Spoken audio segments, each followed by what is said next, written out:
கர்த்தருக்கு ஸ்தோத்திரம். ஆண்டவரும் இரட்சகரும் ஆகிய இயேசு கிறிஸ்துவின் நாமத்தினால இந்த நித்திய பெண்கள் கூடுகைக்கு உங்கள் யாவரையும் அன்புடன் வாழ்த்தி வரவேற்கிறேன். எடுத்து வாசிப்போம். மத்தேயு 9:36. அவர் திரளான ஜனங்களை கண்டபொழுது ஆமென். அவர்கள் மேய்ப்பனில்லாத ஆடுகளைப் போல தோய்ந்து போனவர்களும் சிதறப்பட்டவர்களுமாய் இருந்தபடியால் அவர்கள் மேல் மனதுருகி 37. தம்முடைய சீஷர்களை நோக்கி, அறுப்பு மிகுதி, வேலையாட்களோ கொஞ்சம். அல்லேலூயா. கரங்களை தட்டி நாம் கர்த்தரை மகிமைப்படுத்துவோமா? கர்த்தர் பெரிய காரியங்களை செய்ய போகிறார். அல்லேலூயா. இன்றைக்கு நாம் இந்த வார்த்தையில் தேவன் நம்முடைய பரலோகத்தை விட்டு தேவன் நம்முடைய ஒரே குமாரனான இயேசு கிறிஸ்துவை இந்த பூலோகத்திலே நமக்காய் நம்முடைய பாவங்களுக்காய் என்ன பண்ணார்? பலியாய் கொடுத்தார். ஆமென். அவர் வந்து இந்த உலகத்தில் இந்த 33 ஆண்டுகள் வாழ்ந்து அவர் செய்த அநேக நன்மைகளை நிறைய இருக்குது. ஹல்லேலூயா. இந்த உலகத்தில் வாழும் பொழுது, அதாவது அவர் ஊழியம் செய்த பிறகு அந்த 3.5 ஆண்டுகள் அநேக அற்புதங்களை கர்த்தர் செய்தார். ஹல்லேலூயா. குருடர்கள் நடந்தாங்க, குருடர்கள் பார்த்தார்கள், முடவர்கள் நடந்தார்கள், ஊமையர்கள் பேசினார்கள், அநேக குஷ்டரோகிகள் எல்லாம் சுகம் ஆனாங்க. ஆமென். அவர் அந்த 3.5 ஆண்டுகள் செய்த அற்புதம் அநேகமாக இருந்தது. அல்லேலூயா. இந்த நாளிலே அவர் அந்த ஊழியம் செய்கிற நாட்களிலே அவர் திரளான ஜனங்களை கண்டபொழுது அங்கே கர்த்தர் என்ன பேசுகிறார்? இங்கே மேய்ப்பன் இல்லாத ஆடுகளைப் போல தோய்ந்து போனவர்களாக இருந்தார்களாம். யார் தோய்ந்து போனவர்களாக இருக்கிறோம்? நாம தான். ஆமென். இன்றைக்கு நம்ம நிறைய தேவனுடைய வார்த்தைகள் நாம் கேட்கிறோம். அது கேட்கும் பொழுது நல்ல உற்சாகமாக இருக்குது. ஆனால் அந்த சூழ்நிலைகள் வரும்பொழுது நம்ம என்ன பண்ணிடுறோம்? தோய்ந்து போய் விடுகிறோம். ஹல்லேலூயா. சொல்லுங்களேன். நீங்கள் அல்லேலூயா சொல்லிகிட்டே இருந்தால் தான் உங்களுக்கு தூக்கம் வரும். ஆமென். நீங்கள் அமைதியாக இருந்தீங்கன்னா நல்ல தூக்கம் வரும். நல்லா கொரட்டை விட்டு நல்லா தூங்கலாம். ஹல்லேலூயா. ஆமென். நீங்கள் நம்ம என்ன பண்ணுவோம்? சில நாட்களிலே சில நேரங்களிலே தேவனுடைய வார்த்தை வருது தான், நல்லா ஜெபம் பண்ணுறது தான். ஆனால் இந்த சூழ்நிலைகள் தள்ளப்படும் பொழுது நம்ம சோர்ந்து போய் விடுகிறோம். அதான் தோய்ந்து போனவர்களாய், சிதறப்பட்டவர்களாய். ஆமென். என்னதான் வார்த்தை கேட்டாலும், என்னதான் பிரச்சனைகள் வரும் பொழுது, இந்த சூழ்நிலை தள்ளப்படும் பொழுது நம்ம என்ன பண்ணி போயிடுறோம்? தோய்ந்து போய் விடுகிறோம். நம்ம சிதறப்பட்டவர்களாக இருக்கோம். அந்த வார்த்தை நமக்குள்ளே கிரியை செய்யாது. ஏசப்பா இப்படி சொல்லியிருக்காரு, இந்த சூழ்நிலை இப்படி இருக்கணும்னு சொல்லியிருக்காரு என்று சொல்லி நம்ம யார் என்ன பண்ண போறதில்ல. அந்த நேரத்தில் நம்ம சுதாரிக்கிறதும் இல்லை, நம்ம உஷாராய் நம்முடைய வாழ்க்கையை மாற்றிக்கொள்வதும் இல்லை. ஆமாம். நிறைய பேர் உலகத்தில் 99% கர்த்தருடைய பிள்ளைகளுக்கு தான் சொல்கிறேன், கர்த்தரை அறிந்த தேவனுக்குள்ளே இருக்கிற ஞானஸ்நானம் பெற்று ஆவிக்குரிய பிள்ளைகளாக இருக்கிற எல்லாருமே பிரச்சனைகள் வரும்பொழுது நம்ம என்ன பண்ணிடுறோம்? தோய்ந்து போய்விடுறோம். வியாதிகள் வரும்பொழுது, நம்ம குடும்பத்தில் வராத பிரச்சனை வரும் பொழுது, அல்லது இந்த சூழ்நிலைகள் தள்ளப்படாத சூழ்நிலையில் தள்ளப்படும் பொழுது நம்ம என்ன பண்ணிடுறோம்? தோய்ந்து போய் விடுகிறோம். ஆமே. இந்த பிரச்சனை ஏன் குடும்பத்தில் வந்தது, எனக்கே இந்த பிரச்சனை வந்ததுன்னு சொல்லி தான் நம்ம என்ன பண்ணுவோம்? கர்த்தரிடத்தில் கேள்வி கேட்போமே தவிர அந்த பிரச்சனையிலேருந்து மேற்கொள்ள, அந்த பிரச்சனையிலேருந்து வெளியே வர நம்ம வகை தேடவே மாட்டோம். ஹல்லேலூயா. இன்றைக்கு அப்படிப்பட்டவங்களுக்காக தான் கர்த்தர் பேசுகிறாரு. நீங்கள் சிதறப்பட்டவர்களாய், தோய்ந்து போனவர்களாய் இருக்கிறீங்களா? உங்கள் மேலே கர்த்தர் மனதுருகிறவராக இருக்கிறார். ஆமென் என்று சொல்லுவோமா? இன்றைக்கு தோய்ந்து போய் என்ன பண்ணுறது? மனசை விட்டு நான் வாழவே பிடிக்கல, எனக்கு இந்த உலகமே வாழ பிடிக்கல, இந்த வாழ்க்கை ஏன், இந்த கணவர் ஏன், இந்த பிள்ளைகள் ஏன், இந்த சூழ்நிலை ஏன் சொல்லி நீங்கள் ஏன் சொல்லி கேள்வி கேட்கிற அன்பு சகோதரியே, கர்த்தர் உன் இருதயத்தை, தோய்ந்து போயிருக்கிற இருதயத்தை குளிர பண்ணும்படியாய், ஆசீர்வதிக்கும்படியாய் கர்த்தர் உன் மேலே மனதுருகிறார். ஹல்லேலூயா. ஹல்லேலூயா. அது மாத்திரமல்ல, அவர் சீஷர்களை பார்த்து சொல்றார், அறுப்பு மிகுதி, வேலையாட்களோ கொஞ்சமா இருக்கிறது. இங்கே இந்த இடத்துல இந்த வார்த்தை கேட்கும் பொழுது நம்ம நிறைய பேர் நம்ம குடும்பத்து ஊழியத்திற்கு இந்த வார்த்தை பொருந்தும். ஹல்லேலூயா. நம்ம சபைக்குள்ளே நம்ம இருக்கிறோம், விசுவாசிகளாக தான் இருக்கிறோம். ஆமே. எப்பொழுதும் பால் குடிக்கிற குழந்தையை போல தான் இருக்கிறோம். இன்னும் போதகர் மெசேஜ் எடுக்கணும், என்ன பண்ண பாட்டு அவர் தான் பாடணும், அவர் தான் மெசேஜ் எடுக்கணும், அவர் தான் என்ன பண்ணணும்? அபிஷேகத்தில் அந்நிய பாஷை நிரம்பணும். நாமளாம் என்ன பண்ணணும்? சும்மா கையை தட்டி, நம்ம நிறைய சினிமாவுக்கு நிறைய கச்சேரியில் நம்ம போனால் என்ன பண்ணுவாங்க? அமைதியாக கையை கட்டி வேடிக்கை பார்த்துட்டு இருப்போம். ஹல்லேலூயா. அதே போல தான் சபையும் என்ன பண்ணுவோம், ஒரு அரங்கம் போல, இது ஒரு பெரிய ஸ்டேஜ் போலவோ, நீங்களோ வேற ஆளு நாங்கள் வேற ஆளு மாதிரி என்ன பண்ணிடுறாங்க, நிறைய விசுவாசிகள் சபைக்குள்ளே இருக்கிறாங்க. ஆமென். அப்படி இல்லை, கர்த்தர் என்ன பண்ணுறாரு, கர்த்தரை எல்லாரும் என்ன பண்ணணும், ஆராதிக்க வேண்டும். எல்லாரும் தேவனை ஸ்தோத்தரிக்க வேண்டும். யாரெல்லாம் தேவனை உண்மையாக ஆராதிக்கிறாங்களோ அவங்கெல்லாம் தேவனிடத்தில் நன்மை பெற்றுக்கொண்டு தான் போகிறாங்க. ஹல்லேலூயா. நிறைய பேர் சொல்லுவாங்க, இப்போ பாஸ்டர் எப்படி வந்தார், இப்போ எப்படி இருக்கிறாரு அப்படி நிறைய ஊழியக்காரர்களை நிறைய பேர் கமெண்ட் பண்ணுவாங்க. ஏன் ஊழியக்காரர்களை கர்த்தர் உயர்த்துறாருன்னா, ஊழியக்காரங்களாம் பண்ணுறாங்க, கர்த்தரை ஆராதித்து கொண்டிருக்கிறாங்க. ஹல்லேலூயா. ஆனால் விசுவாசிகள் அதை என்ன பண்ணுறோம், பண்ணுங்க பண்ணுங்க, ஆராதனை செய்யுங்க, தேவனத்தில் ஜெபம் பண்ணுங்க, தேவனை துதிங்க சொன்னாலும் என்ன பண்ணுறதில்ல, லைட்டாக வடை தட்டுறது, இல்லை இது என்ன மெது வடை தட்டுவாங்க, லைட்டாக என்ன பண்ண வாயை அசைப்பாங்க. நம்ம என்ன பண்ண ஸ்டைலாக வந்துட்டு ஸ்டைலாக போகிறோம். அப்படி இல்லை, கடந்த நாட்களிலும் நம்முடைய போதகர் நல்ல மெசேஜ் எடுத்தாங்க, எப்படி தேவனை ஆராதிப்பது. ஹல்லேலூயா. நம்ம கடமைக்கு ஆராதனை பண்ணணும்னா கர்த்தர் என்ன பண்ணுவார், கடமைக்கு வந்துட்டு போயிடுவார். ஆமென். நமக்கு விடுதலை வேணும். ஹல்லேலூயா. நம்ம குடும்பத்தில் சமாதானம் வேணும். நம்ம குடும்பத்தில் என்ன பண்ணணும், தேவன் ஆளுகை செய்யணும். ஆமென். எந்தெந்த குடும்பத்தில் தேவன் ஆளுகை செய்கிறாரோ அந்தந்த குடும்பத்தில் தேவன் பலமாக இறங்கி அநேக ஆசீர்வாதங்களை பெற்றுக்கொண்டிருக்கிறாங்க. ஹல்லேலூயா.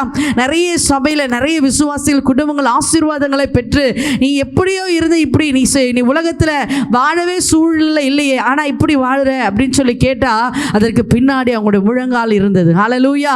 அதற்கு பின்னாடி உங்களுடைய முழங்கால் யுத்தம் கண்டிப்பாக இருந்திருக்கும். ஹல்லேலூயா. நம்ம சபைக்குழுக்களே நிறைய குடும்பங்களை நம்ம பார்ப்போம். நிறைய குடும்பங்கள் ஜெபித்து தேவனிடத்தில் ஆசீர்வாதத்தை பெற்றவர்கள் அநேகர் உண்டு. ஹல்லேலூயா. நாம இப்படிப்பட்ட கூட்டத்தில் இருக்க போகிறோம். ஆமென். அறுப்பு மிகுதி வேலையாட்கள் கொஞ்சம் நாம் என்ன பண்ணுறோம், குழந்தை போல என்ன பண்ணிட்டு இருக்கோம், இன்னும் கொஞ்சம் என்ன பண்ண முட்டிப்பாலை குடிச்சிட்டு இருக்க போல தான் இருந்துட்டு இருக்கோம். ஆனால் இன்றைக்கு நம்ம எல்லாரும் என்ன பண்ணுவோம், அநேகர் எழுப்புகிறவர்களாய் மாற வேண்டும். ஆமென். அநேகருக்கு சாட்சியுள்ளவர்களாய் மாற வேண்டும். நம்முடைய குடும்பத்தில் நம்முடைய சோதனை நம்முடைய சூழ்நிலை பார்த்து பார்த்து மற்றவர்களுக்கு நாம் வழிகாட்டியா இல்லாதபடி இருப்போமானால் கர்த்தர் நம்மை ஆசீர்வதிக்க மாட்டார், நம் நிமித்தமாய் மற்றவர்களையும் ஆசீர்வதிக்க மாட்டார். நீங்கள் கொஞ்சம் ஒருத்தருக்காக நம்ம சபைக்கு வரும்பொழுது பக்கத்தில் உட்கார்ந்துருக்கிறவங்களை ஜெப விண்ணப்பங்களை கேட்டு நீங்கள் அந்த ஒரு வாரம் ஃபுல்லாக ஜெபித்து பாருங்களேன், நிச்சயமாக உன் ஜெபத்தை கேட்டு அவங்க குடும்பத்தில் தேவன் அற்புதம் செய்வார். ஹல்லேலூயா. அப்போ அவங்க குடும்பத்தில் வந்து அற்புதம் செய்த உடனே அந்த சகோதரி சொல்லுவாங்க, நீங்கள் ஜெபம் பண்ணீங்களா, என் குடும்பத்தில் தேவன் இப்படிப்பட்ட நீங்கள் ஜெபித்த ஜெபத்திற்கு தேவன் பதில் கொடுத்துட்டார். அப்படி சொல்லும் பொழுது எவ்வளோ சந்தோஷமாக இருக்கும். உண்மையாக தானேங்க. நிச்சயமாய் தேவன் உங்கள் குடும்பத்தில் உங்கள் சந்தோஷத்தையும் கர்த்தர் அதேன்படி காண செய்வார். ஹல்லேலூயா. நீங்கள் யாருக்கெல்லாம் நீங்கள் என்னென்ன விண்ணப்பத்திற்காக ஜெபம் பண்ணுறீங்களோ அந்த விண்ணப்பத்திற்கெல்லாம் தேவன் உங்களுக்கும் அதன் ஆசீர்வாதங்களை பலுகி பெருகும்படியாய் கர்த்தர் செய்வார். ஹல்லேலூயா. அதனால தான் அறுப்பு மிகுதி நிறைய இந்த உலகத்தில் ஆத்துமாக்கள் அழிந்து போகிறாங்க. ஆமென். ஆத்துமாக்கள் நிறைய பாவங்கள். ஆமென். ஒவ்வொரு நாளும் இன்னும் அதிகமான இன்னும் 7.5 ஆண்டுகள் இன்னும் நாட்கள் கடந்து போக போக 2030 எப்படி இருக்குமோ. ஹல்லேலூயா. இன்றைக்கே என்ன பண்ண நம்ம வாழக்கூடிய சூழ்நிலை ஒன்றுமே இல்லை. ஆமென். எங்கு பார்த்தாலும் பாவம் அதிகமாக இருக்குது. போதை பழக்கம், கெஞ்சா குடி பழக்கம், எங்கே பார்த்தாலும் குடும்பமாக வாழ்வது குறைந்து போச்சு. ஹல்லேலூயா. நீ என்ன சொல்கிறது, நான் என்ன சொல்கிறது, என்ன பண்ண குடும்பம் எல்லாம் பிரிந்து பிரிந்து போகிறது. இன்னும் நாட்கள் போக போக நம்முடைய பிள்ளைகள், நாம் பெற்ற பிள்ளைகளுடைய வாழ்க்கை எப்படி இருக்குமோ நமக்கு எப்படி தெரியாது, தெரியவே தெரியாது. அப்போ நம்முடைய பிள்ளைகளுடைய வாழ்க்கை ஆசீர்வாதமாக இருக்கணும்னா நிச்சயம் தேவனுடைய ஆளுகை நம்ம குடும்பத்தில் இருக்கணும். ஹல்லேலூயா. தேவனுடைய ஆளுகை இருக்கணும்னா ஏசப்பா நம்ம இடத்துல என்ன எதிர்பார்க்கிறாரு, நம்ம தேவனை ஆராதிக்கணும், அடுத்தது தேவனுக்காய் ஊழியம் செய்யணும். ஹல்லேலூயா. இந்த உலகத்தில் அழிந்து போகிற ஆத்துமாக்களுக்காய் நாம் முழங்கால் படியிட்டு ஜெபிக்க வேண்டும். ஆமென். அதற்காக தான் இந்த நித்திய பெண்கள் கூடுகையில் என்ன பண்றோம், நம்ம அநேக விண்ணப்பங்களுக்காய் நாம் ஜெபிக்கிறோம். ஹல்லேலூயா. இந்த நித்திய பெண்கள் கூடுகையிலே அநேக பெண்கள் சகோதரர்கள் வீட்டில் உட்கார்ந்து என்ன பண்றாங்க, ஒவ்வொரு விண்ணப்பத்திற்காக பெயர் சொல்லி ஜெபிக்கிறாங்க. அப்படி ஜெபித்து அநேக சகோதரர்கள் அவர்கள் வாழ்க்கையில் மாற்றத்தை பார்த்து எனக்கு ஃபோன் பண்ணி சொல்லுவாங்க, இந்த மாதிரி பாஸ்டர்மா எனக்கு ஜெபம் பண்ணேன், உங்கள் தீபில் வருகிற விண்ணப்பத்திற்காக நான் ஜெபம் பண்ணேன், என்னுடைய வாழ்க்கையில் தேவன் அற்புதம் செஞ்சுருக்கிறாரு, நான் நினச்சி பார்க்கல, இந்த கடன் எனக்கு இவ்வளோ இருந்தது. ஒரு சகோதரி கால் பண்ணி இப்படி தான் சொன்னாங்க, நான் என்னுடைய விண்ணப்பத்தை நான் வைக்க எதிர்பார்க்கவே இல்லை. ஆனால் மற்ற குடும்பத்திற்காக நாம் ஜெபிக்கும் போது நான் எதிர்பாராத சூழ்நிலையில் இவ்வளோ லட்சக்கணக்காக இருக்கிற என் கடனை கர்த்தர் அடைச்சிருக்கிறார். ஹல்லேலூயா. எவ்வளோ சந்தோஷம் பாருங்க. நம்ம நினைக்க முடியாத சூழ்நிலையில் கர்த்தர் நம்முடைய விண்ணப்பத்திற்கு பதில் கொடுப்பார். ஹல்லேலூயா. இப்போ நாம் என்ன பண்ணணும்? மற்றவர்களுக்காய் ஜெபிக்க வேணும். ஆமே. நம்ம சும்மா நம்முடைய பிரச்சனைகளை பார்த்து தோய்ந்து போகாதபடி, நம்முடைய கவலை கண்ணீரோடு இல்லாதபடி எல்லாவற்றையும் என்ன பண்ணுங்க? இருக்குதான், எல்லாருக்கும் உபத்திரம் இருக்கு, எல்லாருக்குமே பிரச்சனை இருக்கு. கண்ணீர் விட சூழ்நிலை யாருன்னா சொன்னா போதும், உடனே நம்ம கண்ணில் என்ன பண்ணிடும்? கண்ணீர் என்ன பண்ணுறோம்?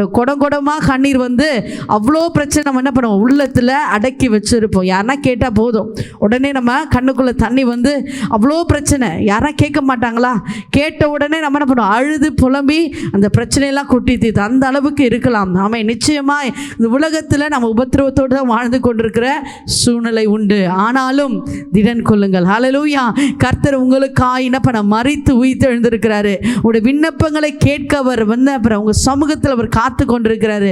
நீங்க என்ன பண்றீங்க? கர்த்தர் நம்ம கூட இருக்கிறாரு சொல்றீங்க, ஆனா அதை ருசி பார்க்காமல் இருக்கிறீங்க. ஹல்லேலூயா.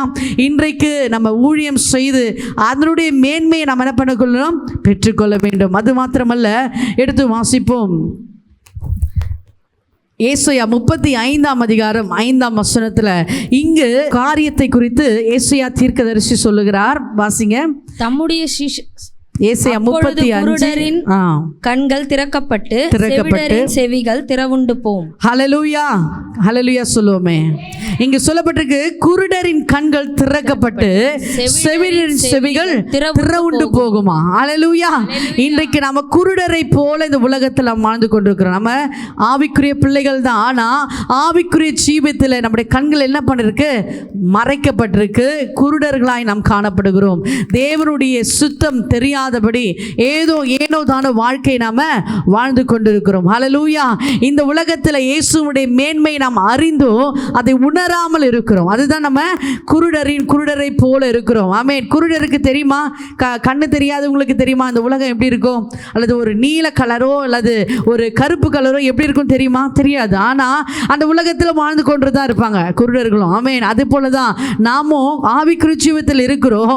ஆனா அந்த மேன்மையை நாம் அறியாதபடி நம்ம குருடர்களாய் காணப்படுகிறோம். ஹல்லேலூயா.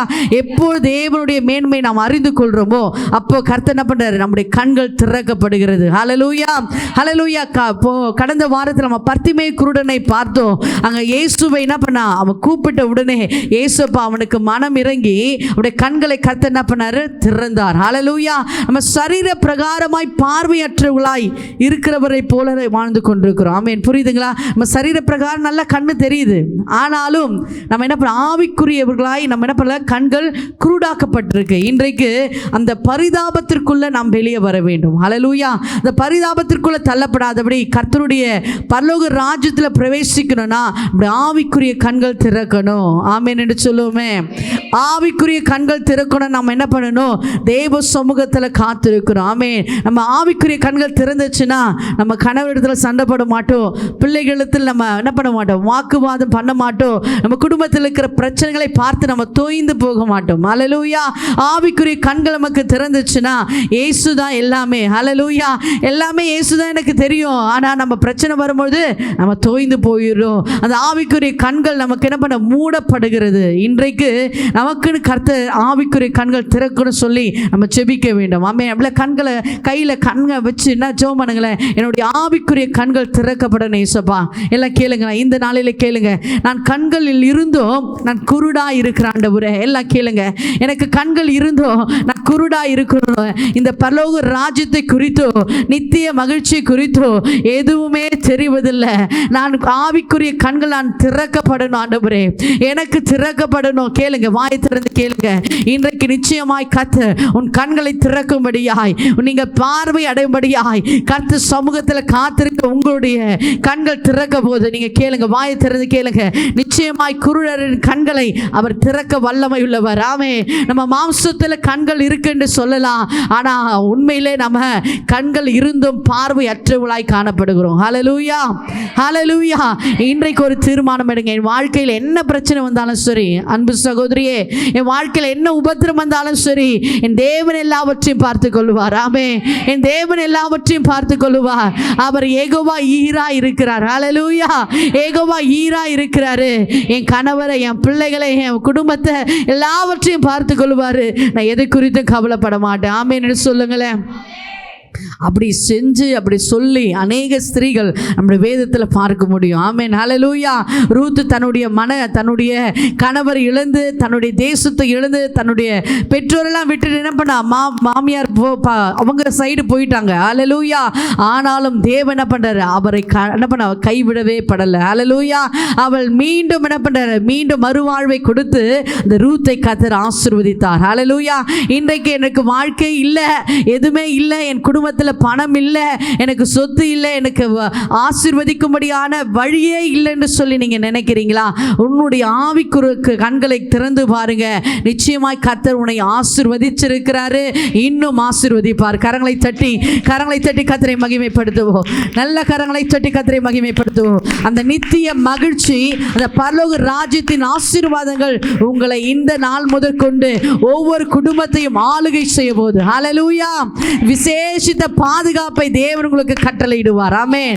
எடுத்து வாசிப்போம். ஏசாயா 43ஆம் அதிகாரம் 8ஆம் வசனத்தை வாசிப்போமா?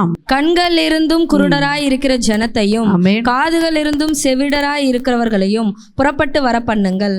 ஆமென். இங்க என்ன கர்த்தர் சொல்றாரு? கண்கள் இருந்தும் நம்ம எப்படி இருக்கிறோம்? குருடராய் இருக்கிறோம். ஹல்லேலூயா. இங்க எப்படிப்பட்டவங்களை, குருடராய் இருக்கிற ஜனங்களை என்ன பண்ண, புறப்பட வர பண்ணுங்கள் என்று கர்த்தர் சொல்கிறார். இன்றைக்கு அன்பு சகோதரியே, நாம கண்கள் இருந்தும் பார்வையற்றவர்களாக இருக்கிறோம். இன்றைக்கு நீங்க ஜெபித்த ஜெபம், நீங்க ஒவ்வொரு நாளும் ஜெபிங்க. ஏதாவது பிரச்சனை வந்துச்சா, ஏசப்பா இந்த பிரச்சனை நான் மாம்ச கண்களை பார்க்க கூடாது, ஆவிக்குரிய கண்கள் நான் பார்க்கணும். ஹல்லேலூயா, ஹல்லேலூயா. பர்த்திமை குருடன் என்ன பண்ணா, இயேசுவை நோக்கி கூப்பிட்டான். மற்ற உடன் இருந்தவர்கள் எல்லாரும் அவனை அதட்டினாலோ அவன் மேலும் தேடினான். ஹல்லேலூயா. என்ன பிரச்சனை வந்தாலும் சரி, நம்ம மேலும் தேவனை நோக்கி கூப்பிட உபத்திரவத்தை நீ கூப்பிடுறியா, நெருக்கத்தின் மத்தியிலே கூப்பிடுறியா, நிச்சயமாய் கர்த்தர் உன்னை என்ன பண்ணுவார், ஆசீர்வதித்து உன் கண்களை என்ன பண்ணுவார், சுகம் கொடுக்க வல்லவராய் இருக்கிறார். ஆமே. ஆவிக்குரிய கண்களை கர்த்தர் திறக்க வல்லவராய் இருக்கிறார். ஆமே. உனக்கு கண்கள் இருந்தும் நீ பார்வையற்று இல்லாதபடி கர்த்தர் ஆசீர்வதிக்கும்படியாய், உன் குடும்பத்தை மேன்மைப்படுத்தும்படியாய், உன் வருமானத்தை ஆசீர்வதிக்கும்படியாய், உன் களஞ்சியங்கள் குறைந்து போகாதபடி ஆசீர்வதிக்கும்படியாய் கர்த்தருடைய கரம் இறங்கி வருதுங்க. ஹல்லேலூயா, ஹல்லேலூயா. இந்த நாள் உங்களுக்கு ஆசீர்வாதமான நாளை கர்த்தர் மாற்றுகிறார். ஹல்லேலூயா. இந்த நாள் உங்களுக்கு மேன்மையான நாளாய் கர்த்தர் மாற்றுகிறார். ஆமே. நீங்க ஆசீர்வாதமாய் நீங்க சொல்லி பாருங்க, ஆசீர்வாதமாய் நீங்க பேசி பாருங்க. ஆசீர்வாதமாய் கர்த்தர் என்னை மேன்மையா வச்சிருக்காரு, எனக்கு நல்ல கணவரை கொடுத்திருக்கிறாரு, என் நல்ல பிள்ளைகளை கொடுத்திருக்கிறாரு, நல்ல வீட்டை கொடுத்திருக்கிறாரு, என்னை மேன்மையை தாங்க வச்சிருக்கிறார் சொல்லி பாருங்களேன். அதுதான் நம்ம ஆவிக்குரிய கண்கள். ஹல்லேலூயா. அந்த ஆவிக்குரிய கண்களை நீங்க பார்த்து, ஆவிக்குரிய கண்களை நீங்க என்ன பண்ண, அதை கண்டு ஆவிக்குரிய வார்த்தைகளை பேசும் பொழுது அதை நீங்க என்ன பண்ண முடியும், அதை அடைய முடியும். ஹல்லேலூயா. என்ன சூழ்நிலை வந்தாலும், என்ன நடந்தாலும் சரி, கர்த்தர் உன்னை மேன்மைப்படுத்தி நீ எதையெல்லாம் அறிக்கை சரியோ அதை அப்படியே பெற்றுக்கொள்ள முடியும். கரங்களை தட்டி கர்த்தரை மகிமைப்படுத்துவோம். கரங்களை தட்டி கர்த்தரை மகிமைப்படுத்துவோம்.